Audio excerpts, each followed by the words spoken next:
An ci gaba da dakawawa kan motoci da suke dauke da abincin raba tallafi a Najeriya.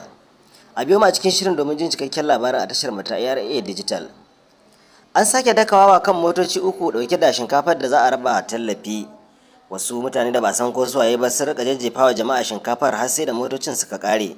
A rawaito cewa wasu bata gari sun dakawawa kan wasu motoci uku da ke dauke da shinkafar da za a raba tallafi a wasu yankunan jihar Kwara.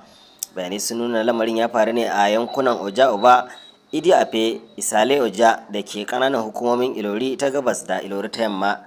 An kwashe kayan ne wajen misalin karfe 6:30 na yammacin Juma'a a dabda ofishin 'yan sanda na C. Mutanen da wato sun yi wa motocin kira Toyota kwantan bauna ne lokacin da suke dauke da kananan buhunan shinkafa masu nauyin kilogiram 10 a kokarin su na wucewa don zuwa wasu yankunan jihar.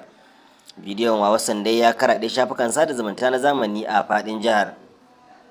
Shaidun gani da ido sun ce dai sai da mutanen suka yi wa motocin karkaf kafin su ranta a nakare. A cikin bidiyon an ga mutanen suna jajjefawa jama'a buhuna yayin da su ma suka ɗibi kasansu ba tare da wani ya taka musu birki ba. Mazauna yankin sun ce daga bisani 'yan sanda sun ziyarci wurin da lamarin ya faru, inda suka yi tambayoyi, ko da yake ba su kama kowa ba, kuma babu ko da ƙwayar shinkafa sai dai wadda ta ɗiɗɗiga.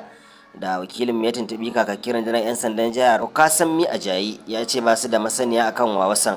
Ya ce amma idan ya bincika zai yi mana bayani, sai dai har zuwa lokacin hada wannan rahoto bai yi bayanin hakan ba. Amma dai bidiyo sun zagaye, kuma wannan al'amari ne da yake ci gaba da kamari, inda 'yan Najeriya suka kaso biyu. Wasu na cewa dama dai ai gwamnatin ita ce ta jawo matsalar da har yasa jama'a suke wa wasu, maimakon su rika raba mana abinci, sassauta mana al'amura mana ba sai sun biyo mu da abinci har cikin gida ba.